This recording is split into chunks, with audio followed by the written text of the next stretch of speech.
Hello everybody, my name is Garrett. Today we're going to be going through another Rhino 7 modeling tutorial. First off, I'd like to start this off by saying if you have any projects that you've been thinking about doing, you might want to get made for yourself. I do commissions, so feel free to email me if you want something modeled out for you. But if you want to do it yourself and you're looking to do a volute neck, here we go. So I'm going to start us off over here on our top view. So here's the dimensions I have for the neck I'm doing today.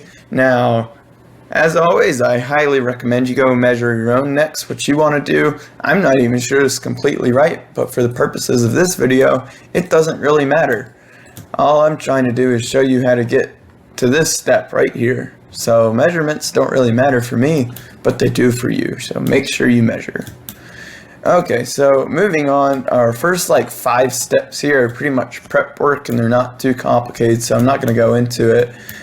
Basically more measuring, just figure out the height you want on your neck there, and then to make that circle there, pretty much, you're just drawing a straight line up however far you want that. Go over to standard 3-point circle here, and you can just select those 3 points and it'll make a nice circle for you. Now you see I have 2 there.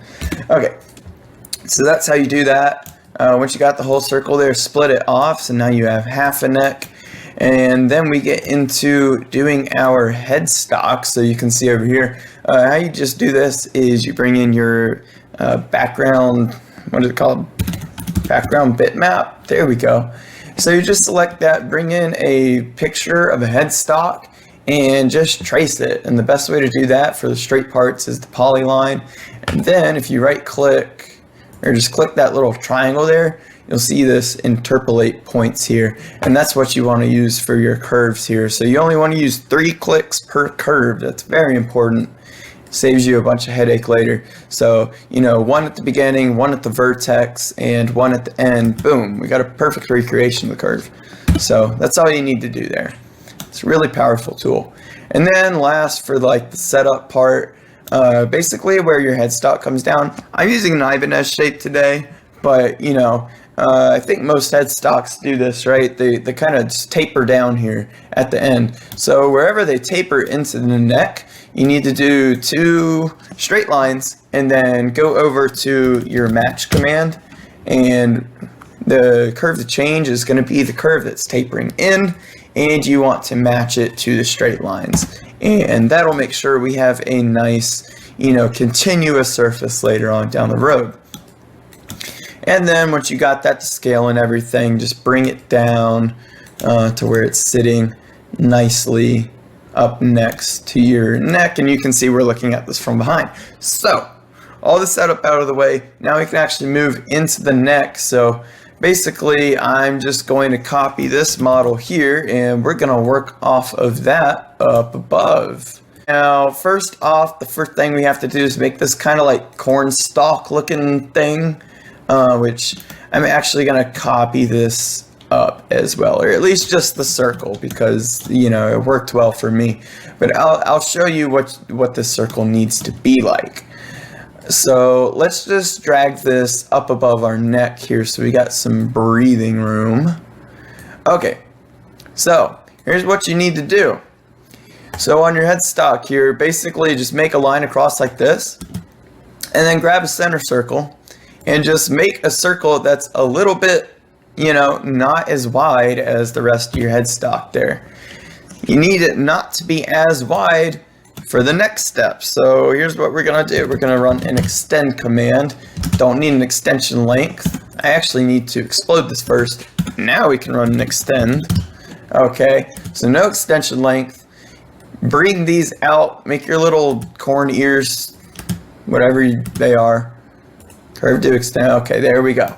So now we have that. Okay, so now that we have that, we can run the arc blend command, which we've used on the channel before. Very helpful tool. So basically, first off, actually, let's split those. Let's split them in half. So we'll just split them like that. Now we have our little ears off to themselves. Now we can run an arc blend and select your circle and your corn ear. And now look what we got. Okay, so we got these lines that curve up and end up in the same kind of trajectory as, you know, this line did. And that's good because that gives us continuous surface in the end. But what we're really looking for here is a line that does not cross the black line. Okay, so, you know, this will look a little bit different on your model, but wherever this yellow line is here, it should never cross over the black line. And you can see, since we did that arc blend, it never does, right? It just matches up perfectly at the end. Same with the other one. So that's why we use an arc blend there. It gives us those nice things. So we can clean that up now. So this is kind of the bottom and top of our neck, so we need to go ahead and split our headstock into the top and bottom pieces. So I'll just go through here, highlight everything that's important, and I will copy and paste it, I guess, over here. Okay, now it lives over there. So this is like the, I guess this would be the top of the headstock, and then for the bottom we can just delete what was the top, and now we have the bottom of that. Okay, so that looks great, and we can move it over. Now they're right on top of each other, and you can kind of see the curvature. I missed a piece. You can kind of see the curvature that's going on there. You can kind of envision the top and the bottom. Okay, so after we've done that, let's look at our steps here. So basically we just have to stack them on top of each other now. So, you know, our neck is upside down here, so pretty much this needs to go up. So usually headstocks are 1/2 inch, so that's what we're doing today. Lost my model. Come back. Okay, so I need to join this up. Everything needs to get joined, and we will take these two. Actually, we don't need to move that back yet because we have another step we need to work on. We need to do an extract an ISO curve. So do extract ISO curve, select your neck here. So you can see my line is going that way. Maybe for you it's going this way, but that's not what you want. And to change that, you press this toggle button here and you know, get that in the right orientation. That's important. So now we have a line going down the neck here. Now we need that line to be 2 inches. So the easiest way I can think to do that is just draw a line here, extrude it up, and we'll just kind of split our neck with that, or split our ISO curve with that. So objects to split, there we go, cutting object, boom. So we can delete the rest of that. We just wanted like a 2-inch ISO curve here off the back of the neck. Alright, so now that we got that, we are going to run an ellipse from center. So just, you know, left click on that. We'll start at the kind of vertex of our neck there, bring it down to the front side of it, and then just drag your oval here until it gets to that 2 inches. Now, it doesn't necessarily have to be 2 inches. It just kind of depends on what you want this thing to look like. For me, I think 2 inches is pretty good. So run a trim command. This is our cutting object. Trim that poly surface away. All right, that's going to give us a nice continuous transition later.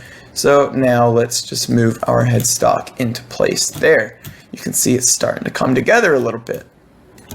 So basically we did everything up to this step right here. So now we need to do this, which is, you know, getting the profile curve for that heel on the headstock, which isn't too bad. So all we have to do is go over here, just left click on our control point curve, start at wherever this like point is, I guess you could say. Most headstocks have that. Now you need to make 2 more clicks on that headstock somewhere. You know, ideally you could get, you know, here in the middle of that curve, and then you do need one wherever that vertex is, wherever your heel is going to end up. So once you've made those 3 clicks there, we're going to make 1 more click that, you know, kind of follows the curvature of like the circle we made here. But the key thing that we need to figure out is, you know, wherever the top of our headstock ends here, kind of just follow up from that. Wherever that ends should be higher than, you know, where your neck is, okay? So, but we have a problem, right? It looks like that. It's not on a flat plane, you know, like we see here. So how do we get that on a flat plane? Well, we'll just take our rectangle here and we'll just kind of draw a rectangle, run a planar SRF on that. So now we kind of have like a plane to work off of, and we can just do a project curve. So, well, I guess it's just project. So I'll choose that curve to project.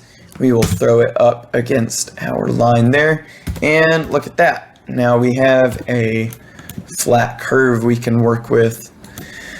So once we have that done, we just need to draw a line connecting our points there and run a sweep 1 command. So we'll select that as our rail. This will be our sweep shape, and that will give you this kind of like ramp, right? So you can tell that's where the heel of our headstock's supposed to be. Now, one thing I did forget to do actually earlier, maybe you don't want this, but most things have it, is this is actually at a 5-degree angle. But, you know, that's not a problem. We can move all this. So, you know, if you forgot to do that like I did, just wrote a move command with everything selected, click that corner, bring it up to there. All right, problem averted. We are all good now. Or at least we should be. I think we are anyway. Okay, let's just go on with it. I think we're fine. So if we project our top of the curve, top of our headstock to this surface, there you go. So we got something that's starting to resemble that heel on the headstock. So we can kind of get rid of all this stuff we don't need. Explode that and start deleting those parts. So now we have this kind of flare to the back of the headstock, which is kind of that signature thing we're trying to do. And as you can see, you know, it's not super pronounced, but we still have a bit of a kind of rise there. So, you know, this will still work. It's not as pronounced as you might want it. That's fine. Okay, so next, basically what we have to do is make a guideline that's going to tell Rhino, you know, what we want this curve here to be like, because it's not going to figure that out by itself. So all we have to do for that is just grab a polyline, go to the quad on this, which is like the center, and then basically, well, actually what we can do is go to our top view, hold shift to draw a straight line back, and then once we select that line again, we can actually just move the back of this up. So I think this looks about good. So if you can imagine like an arc that goes from here to here. So if we wanted to make an arc, naturally we're going to use arc blend. So let's extract another iso curve off the top of our neck right there at the end point. And then we can run that arc blend command. So there and there. And that kind of gives you an idea. So here's something you need to watch out for. As you could see when I first did it there, I'll turn my grid snap off. As you could see, it was kind of like this. So basically this point right here dips down below the top of the neck, which is bad. And you can see that by this white line here being above our black line. So that's bad. So we either want that to be even or slightly below. In this case, we'll go for something like that because that looks pretty good. All right, so we're not looking too bad. We're gonna get into surfacing now. Right after we fillet the kind of horns of our headstock here. So I'm gonna go for a 0.5 half-inch fillet here. Notice I did not do that when we were drawing it. I guess you could do that whenever you're just drawing the headstock, but we did not. So just do this, that works. Can get rid of that. Not sure why that was still there.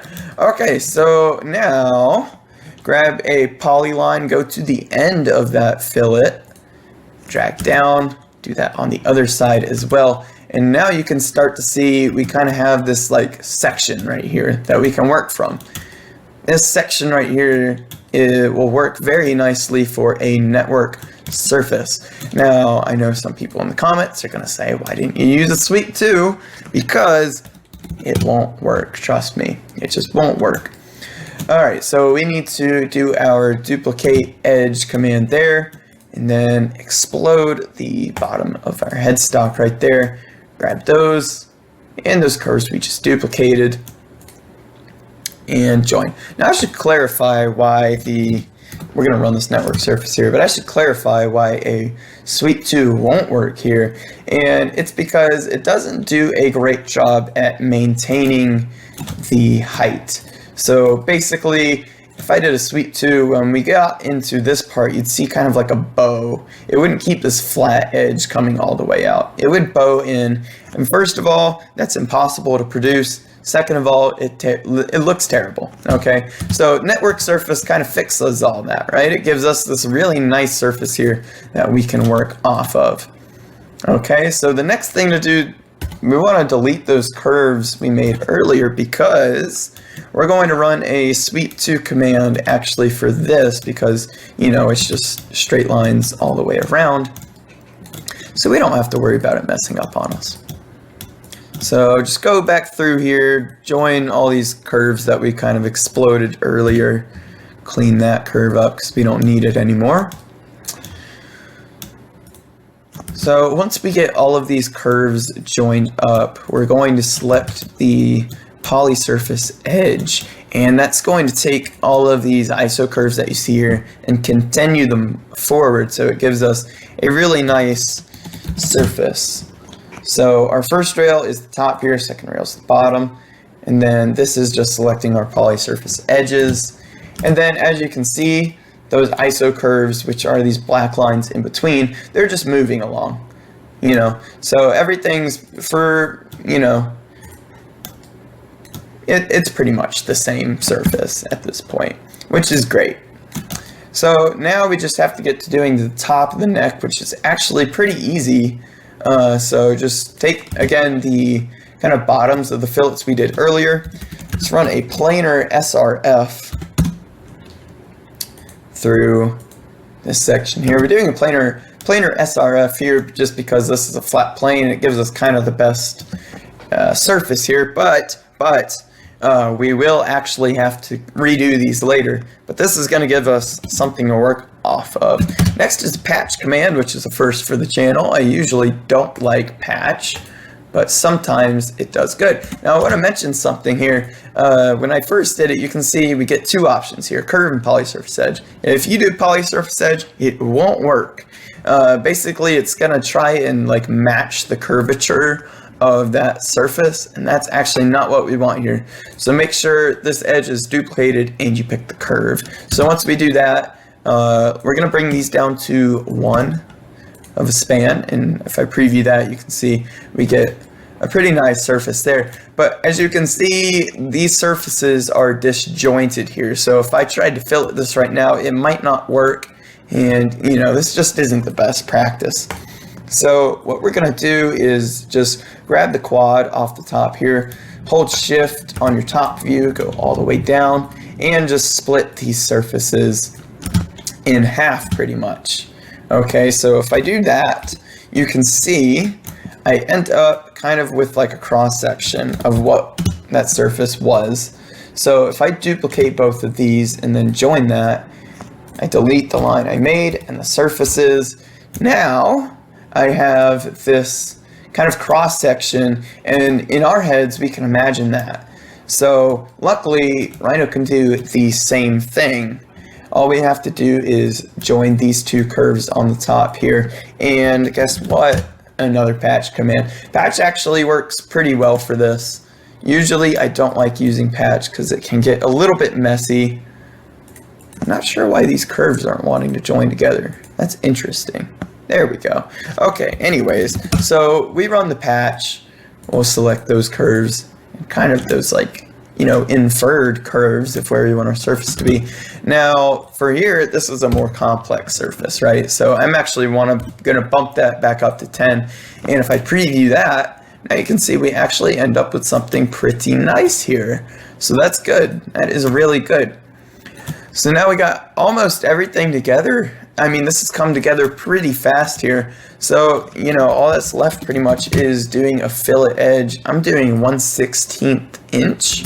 And then, you know, I'll just press that. And provided that we've done everything else correctly, we have a really nice fillet going along this. I can delete those curves that I don't need anymore. over here and here.